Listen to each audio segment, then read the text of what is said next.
Martes, 12 de abril del 2022. Meditación del Evangelio. Juan, capítulo 13, versículos del 21 al 33 y del 36 al 38. Les aseguro que uno de ustedes me entregará. Comentario breve. El Evangelio nos ofrece hoy distintas actitudes de los discípulos de Jesús. La de Simón Pedro, que está entre las preguntas, la incomprensión y el arrebato entusiasta. La de Judas, alejado del Maestro en su corazón, apartándose también físicamente, deja al Maestro y a la comunidad. Y también la actitud del discípulo amado, que tiene la confianza y la familiaridad suficientes para llegar al diálogo íntimo con el Maestro, al cual los demás no se atreven. Evangelio de nuestro Señor Jesucristo según San Juan. Gloria a ti, Señor. Jesús, estando en la mesa con sus discípulos, se estremeció y manifestó claramente: les aseguro que uno de ustedes me entregará. Los discípulos se miraban unos a otros, no sabiendo a quién se refería. Uno de ellos, el discípulo al que Jesús amaba, estaba reclinado muy cerca de Jesús. Simón Pedro le hizo una seña y le dijo: pregúntale a quién se refiere. Él se reclinó sobre Jesús y le preguntó: Señor, ¿quién es? Jesús le respondió: es aquel al que daré el bocado que voy a mojar en el plato. Y mojando un bocado, se lo dio a Judas, hijo de Simón Iscariote. En cuanto recibió el bocado, Satanás entró en él. Jesús le dijo entonces: realiza pronto lo que tienes que hacer. Pero ninguno de los comensales comprendió por qué le decía esto. Como Judas estaba encargado de la bolsa común, algunos pensaban que Jesús quería decirle: compra lo que hace falta para la fiesta, o bien que le mandaba dar algo a los pobres. Y enseguida, después de recibir el bocado, Judas salió. Ya era de noche. Después que Judas salió, Jesús dijo: ahora el Hijo del Hombre ha sido glorificado y Dios ha sido glorificado en él. Si Dios ha sido glorificado en él, también lo glorificará en sí mismo, y lo hará muy pronto. Hijos míos, ya no estaré mucho tiempo con ustedes. Ustedes me buscarán, pero yo les digo ahora lo mismo que dije a los judíos. A donde yo voy, ustedes no pueden venir. Simón Pedro le dijo: Señor, ¿a dónde vas? Jesús le respondió: a donde yo voy, tú no puedes seguirme ahora, pero más adelante me seguirás. Pedro le preguntó: Señor, ¿por qué no puedo seguirte ahora? Yo daré mi vida por ti. Jesús le respondió: darás tu vida por mí. Te aseguro que no cantará el gallo antes que me hayas negado 3 veces. Palabra del Señor. Gloria a ti, Señor Jesús. Reflexión bíblica. Jesús se estremece y anuncia la traición. En este fragmento del Evangelio de San Juan, Jesús hace su primer anuncio de traición. Es conmovedor: Jesús se estremece e impresiona a sus íntimos amigos. Han pasado juntos 3 años, han oído sus parábolas, sus enseñanzas, sus prédicas, han sido testigos de sus milagros, han recibido su amistad y todo su amor. Sin embargo, uno de ellos lo va a traicionar, para que sea capturado, torturado y condenado a morir con gran crueldad. San Juan, como no trae el relato de la institución eucarística, no permite situar con exactitud el momento de la denuncia de Judas. Pero se sabe que fue mientras cenaban, San Mateo, San Marcos. Jesús abiertamente les dice que uno de ellos le va a entregar. Por los sinópticos se ve que este entregar es a la muerte. Después del triple anuncio que les había hecho, camino de Jerusalén, sobre su ida a la muerte, la palabra cobraba un sentido preciso.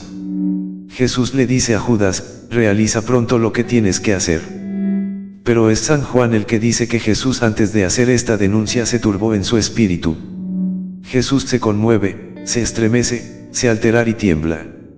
Es el alma de Jesús que experimenta, aunque no incontroladamente, los sentimientos lícitos humanos, como en Getsemaní y la cruz. La palabra en su espíritu probablemente no expresa otra cosa que un movimiento interno, íntimo. Era la gravedad de la culpa de Judas, un compañero de tantas caminatas por casi 1000 días. La impresión del anuncio fue tan súbita, que los apóstoles, desconcertados, se miraban unos a otros. Querían saber algún indicio. Temían de sí mismos. Los sinópticos completan este cuadro de incertidumbre y reacciones psicológicas de los apóstoles. Hacen ver que cada uno de ellos preguntó a Jesús si él era. Pero San Juan destaca y centra la atención en el amor y vehemencia de Pedro. La cena.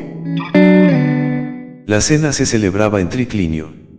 En el lecho central, Lectus Medius, ocupaba su puesto Jesús. Se recostaban, apoyando el busto sobre el brazo izquierdo. Pero por un dato del evangelista se sabe que San Juan, el discípulo al que amaba el Señor, predilectamente, estaba reclinado delante del Señor, pues él dice que estaba recostado ante el pecho del Señor. La frase puede tener dos significados. Uno local, que San Juan en la cena ocupaba este puesto. Pero como él dice en forma exclusiva que descansó en el pecho del Señor, esta expresión no puede tener este sentido, ya que, no siendo los puestos fijos para los apóstoles, ni en las varias cenas pascuales que tuvieron ni en sus comidas ordinarias, San Juan no podría decir esto en forma exclusiva, cuando había sido un puesto que él y los otros habían ocupado otras muchas veces. Pero puede tener un sentido real, que es el lógico. Pedro debe de estar sentado en uno de los puestos del lecho de la derecha, Lectus Aimes, perpendicular a este, pues va a hacer señas a San Juan que le pregunte a Jesús quién es el traidor. Si Pedro hubiese estado a la espalda de Jesús, él mismo se lo hubiese preguntado por lo bajo. Por eso, cuando Pedro hace estas señas a San Juan, para interrogar a Jesús, giró el torso por la derecha hacia atrás, y así su cabeza vino, fortuita o deliberadamente, a descansar sobre el pecho del Señor. Jesús le da como contraseña que es aquel a quien él diese un bocado mojado en una de las salsas, probablemente en la asida, aroset. El hecho de dárselo el mismo Jesús, aparte del valor de contraseña, era, dentro de las costumbres de Oriente, una prueba de máxima deferencia.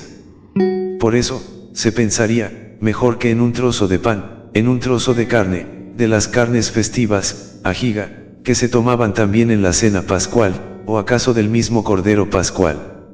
En este caso el simbolismo era máximo.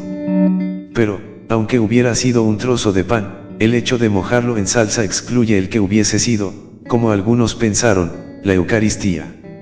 El mismo hecho de haber sido una contraseña para Pedro y Juan excluye la Eucaristía, en cuyo rito Jesús repartió el pan a todos. Y dando Jesús la orden, tomad, de recibir la Eucaristía, no forzaría así a Judas, traidor, al sacrilegio. Pues, si así fuese, Judas, por la orden de Jesús y por este capítulo, se comía su propia condenación. San Juan dirá que después de recibir el bocado entró Satán en Judas. Ya había entrado, no por posesión diabólica, sino por sugestión, en esta lucha entre los poderes demoníacos y el Mesías, para entregarle, pero ahora tiene una nueva sugestión para que lleve a cabo su obra. Y Jesús entonces le dice con irónica amargura, realiza pronto lo que tienes que hacer, como diciendo hazlo pronto. La forma como se lo dice, tiene un valor irónico, para que Judas lleve a cabo su maldad. San Juan advierte que ninguno comprendió aquello.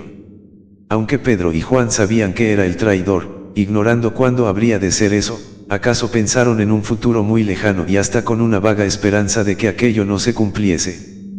Por eso, se pensaron dos cosas. Unos, que, como Judas era el ecónomo de los apóstoles, acaso le ordenaba comprar algo para los restantes días de fiesta, o que se apalabrase para comprarlo. Otros apóstoles pensaron que mandaba dar algo a los pobres. En las fiestas, la práctica de la limosna era práctica usual. Las escuelas rabínicas legislan que no ha de darse menos de 3 piezas de plata. Pero este detalle incidental hace ver la caridad de Jesús. Nacido pobre, todavía de la pequeña caja del pobre colegio apostólico dispone de dinero a los pobres, de modo tan usual, que los apóstoles, en este caso, piensan, como cosa corriente, en su socorro a los mismos. San Juan termina esta denuncia con un rasgo simbolista típico. Cuando Judas salió era de noche. Lo era al entrar a la cena pascual, pues esta comenzaba algún tiempo después de puesto el sol y el crepúsculo en Jerusalén es mínimo. Luego, la cena se prolongaba bastante. No había por qué anotar esto. Pero es que en este Evangelio de la Luz había que contrastar las tinieblas a donde iba Judas.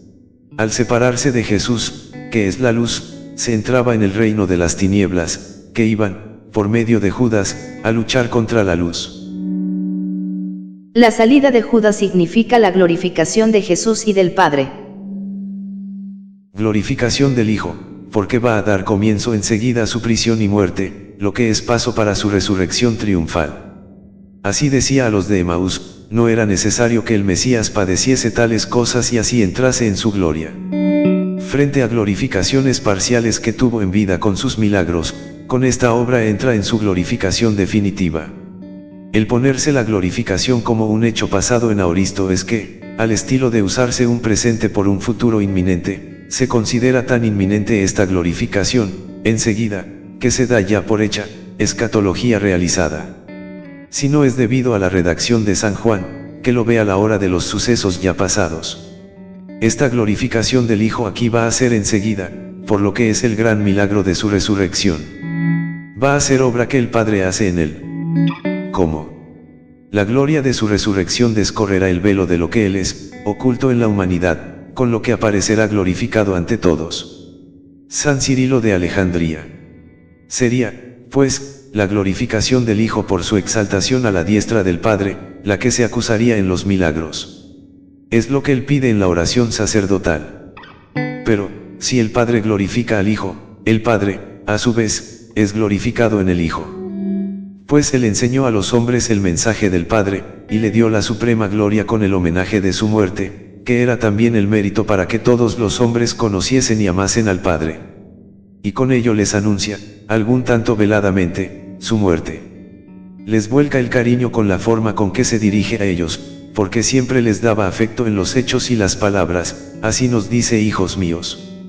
Él va a la muerte. Por eso estará un poco aún con ellos. Pero ellos no pueden ir ahora. Las apariciones de Jesús resucitado a los apóstoles fueron transitorias y excepcionales. Si la forma literaria en que él se refiere a lo mismo que dijo a los judíos es literariamente igual, conceptualmente es distinta, ya que aquellos lo buscaban para matarle, por lo que morirán en sus pecados, mientras que a los apóstoles va a prepararles un lugar en la casa de su Padre.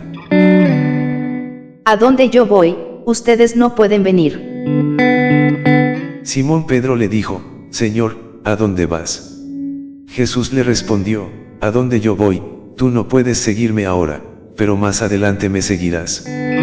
Pedro le preguntó: Señor, ¿por qué no puedo seguirte ahora? Yo daré mi vida por ti. Jesús le respondió: darás tu vida por mí. Te aseguro que no cantará el gallo antes que me hayas negado 3 veces. Esta parte del relato evangélico nos muestra una cierta desorientación en los apóstoles, es decir, ellos aún no entienden de qué les habla Jesús, por eso Pedro le dice: Señor, ¿por qué no puedo seguirte ahora? Y más aún, con un tono heroico le ofrece hasta la vida: yo daré mi vida por ti, y sin embargo poco tiempo después lo estaba negando.